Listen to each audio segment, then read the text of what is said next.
téléspectatrices. 27 degrés dans la ville de Douala aujourd'hui. Bonjour, bonjour. Nous nous retrouvons une fois de plus dans le cadre de notre émission Écho de la ville sur les ailes du Pouvoir Magazine. Nous constatons de plus en plus la dégradation des voiries urbaines dans la ville, ce qui cause un réel mal aux populations. Conscient de cela, c'est dans la salle Rudolf Tokoto de la mairie de la ville de Douala que le premier magistrat a tenu à s'adresser aux populations à travers la presse. Il a ainsi, durant la conférence de presse organisée, étalé les projets qu'il ambitionne pour la ville et comment il compte venir à bout de ce mal qui gangrène la société. Écoutons le docteur Roger Mbassandine et retrouvons-nous juste après.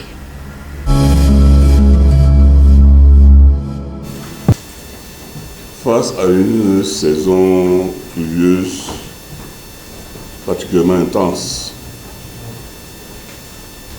que nous considérons comme une des conséquences du changement climatique et qui a des impacts dévastateurs sur les infrastructures de la vie quotidienne de nos populations. Quand je parle d'infrastructures, je parle évidemment d'abord des infrastructures routières. Je vais d'abord dire que lorsque nous avons pris nos fonctions en mars 2020, nous avons fait un diagnostic du réseau routier de la ville de Douala. C'est un réseau routier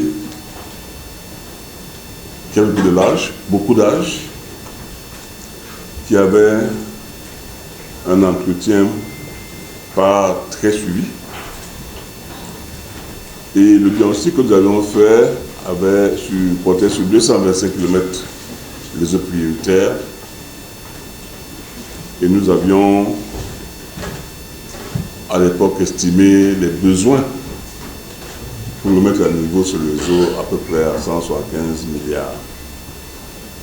Nous avons fait 135 km de route. Nous avons dépensé à peu près 98 milliards, dont 65 milliards sur les fonds propres de la CUD. Et le reste, c'est le plus souvent des financements Banque mondiale, le PDVIR et quelques appuis de l'État. La première chose que nous tenons à relever, c'est que dans ce que nous avons fait depuis 5 ans, malgré la violence des intempéries,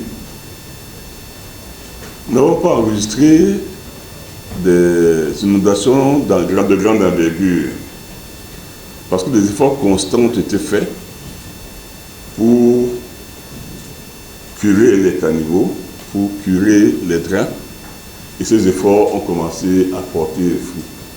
Je crois que tout le monde se souvient ici des inondations spectaculaires que nous avons eues en août 2020, où l'eau atteignait pratiquement le tablier du pont Josse ici. Chacun peut constater que depuis, malgré une saison de pluie très abondante déjà l'année dernière et cette année, nous n'avons pas eu des inondations d'envergure. Certains disent que nous n'en avons pas eu du tout. Et nous n'en sommes pas peu fiers. Mais les conditions climatiques, comme j'ai dit, ont affecté sérieusement le réseau routier et ont tendance à faire oublier ces progrès qui ont été accomplis. Le fait que nous avons réalisé des travaux sur presque 135 km de route, construction et réhabilitation. Nous avons fait des pavés dans beaucoup d'endroits. Nous avons mis des pavés dans beaucoup d'endroits. Nous avons amélioré ici et là la fluidité. Et nous avons pu avancer. Mais nous comprenons très bien le ressenti des populations aujourd'hui.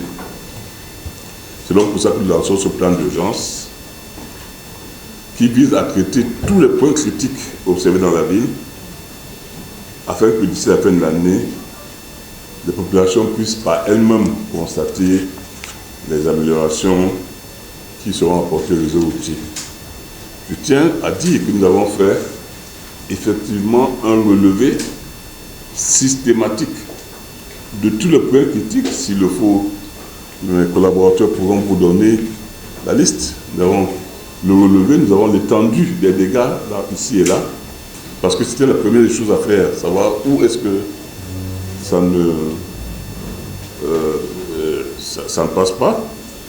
Il y a, certains ont pensé que c'est parce qu'on a vu que quelqu'un fait un plongeon dans la boue, je crois, du côté de Koti, l'autre jour, que dès le lendemain, nous sommes intervenus. Non, c'était un plan. Nous avons planifié cela. Et il s'est passé qu'il est tombé 24 heures avant dans la boue. Ça a fait tous les réseaux sociaux, mais le lendemain, nous avons commencé les travaux sur le même tronçon. Et je crois qu'aujourd'hui, il n'y a plus de boue sur ce tronçon. Si les travaux sont déjà, je crois qu'ils sont en voie d'être achevés là-bas. Donc ce n'était pas par réaction au plongeon qu'ils ont fait dans une roue boueuse. C'est parce que nous avons déjà commencé, nous avons planifié ces choses-là. Donc, pour les routes, nous avons ce plan d'urgence où les travaux ont commencé à Ndokoti, je crois Kanyala également, au Carrefour Eto, collège PPB. Et bientôt, nous devrons également commencer à Bessengue, le Carrefour de Feu Rouge Bessengue. Nous sommes en train d'hésiter, je ne vous cache pas cela, bien que si vous passez par là, vous allez voir des tas de pavés déjà prêts. Nous sommes en train d'hésiter parce que c'est un nœud routier extrêmement important.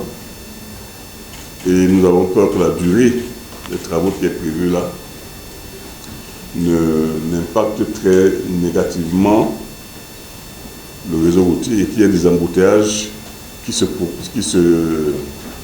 propage en ondes successives sur tout l'ensemble du réseau routier. C'est pour ça que nous sommes encore en train d'hésiter sur le rond-point Bessengue, mais nous prendrons bientôt une position définitive. Faire de Douala une ville plus verte et où il fait bon vivre, chacun de nous a sa part de responsabilité. Pour en savoir plus sur les actions du maire de la ville, retrouvons-nous dans de prochaines éditions de Écho de la ville sur les ailes du pouvoir magazine.